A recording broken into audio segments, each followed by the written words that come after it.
عید کی خوشی ہم کیوں مناتے ہیں؟ پہلے میں یہ تھوڑا سا واضح کر دوں کہ رمضان کا مہینہ اللہ نے پورا ایک ہمارے لیے خوشی کا مہینہ بنایا ہے، جس میں اللہ کی جنت کے دروازے کھول دیے جاتے ہیں، جہنم کے بند کر دیے جاتے ہیں، شیطان قید کر دیے جاتے ہیں، جنت کو روزانہ سجایا جاتا ہے، اللہ کا عرش پہلے آسمان پہ آ جاتا ہے، اللہ کی طرف سے اعلان ہو رہا ہوتا ہے، کوئی بخشش چاہنے والا، کوئی حاجت مانگنے والا، فرض 70 فرضوں کے برابر ہو جاتا ہے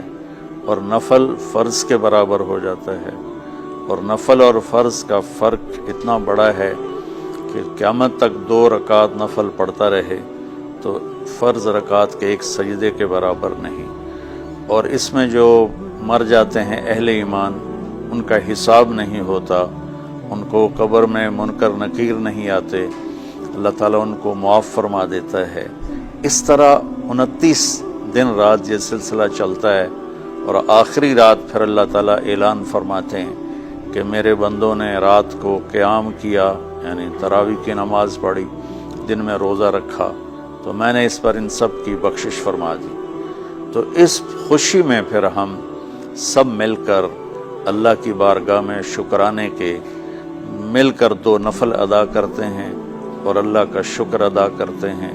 کہ یا اللہ تیرا شکر ہے، تو نے ہمارے گناہوں کو معاف فرمایا، جہنم کو ہم پہ حرام کیا، جنت کو ہم پہ واجب کیا۔ اصل تو عید کی خوشی کی یہ وجہ ہے۔ آپ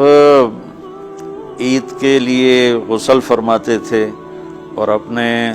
کپڑوں میں سے اچھے کپڑے منتخب فرماتے تھے، اور فجر کی نماز کے بعد آپ اشراق نہیں پڑھتے تھے اس دن،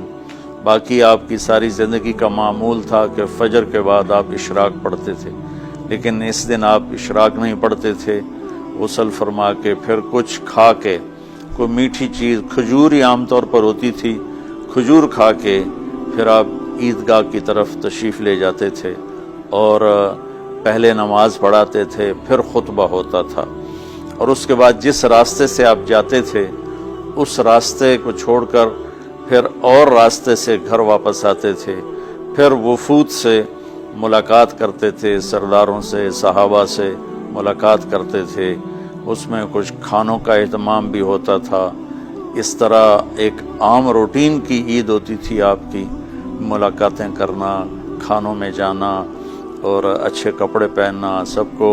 خوشی سے ملنا، یہ عید الفطر پر آپ کا یہ معمول تھا۔ باقی جو اداسیاں ہیں، ڈپریشنیں ہیں، اس کی وجہ آپس کی محبتوں کا کم ہو جانا ہے، اور دنیا کی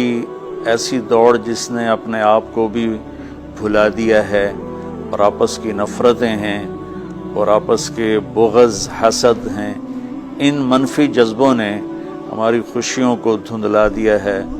ورنہ رمضان کا ہر لمحہ خوشی کے لیے ہے، اور عید اس کی پیک ہے، اور پوری زندگی اللہ راضی ہو رہا ہو تو خوشی ہی خوشی ہے۔ ہمیں اپنے ملک سے، اپنی نسل سے آپس کی نفرتیں، حسد، بغض یہ مٹانے ہوں گے، تب جا کر ہمیں حقیقی خوشیاں حاصل ہوں گی۔ میں اس عید کے خوشی کے موقع پر اپنی قوم سے ہاتھ جوڑ کے اپیل کروں گا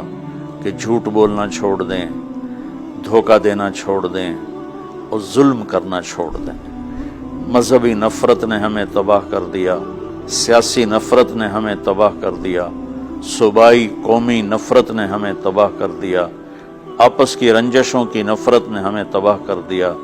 میں ساری قوم کے سامنے جھولی پھیلا کر چاروں صوبوں کے رہنے والوں سے اور ہر مکتب فکر سے متعلق اہل ایمان سے یہ درخواست کرتا ہوں کہ آئیں ہم سچائی کو اپنا ساتھی بنائیں اور دیانتداری سے اپنے آپ کو آراستہ کریں، اور انصاف کا ساتھ دیں، نہ ظالم بنیں، نہ ظالم کا ساتھ دیں۔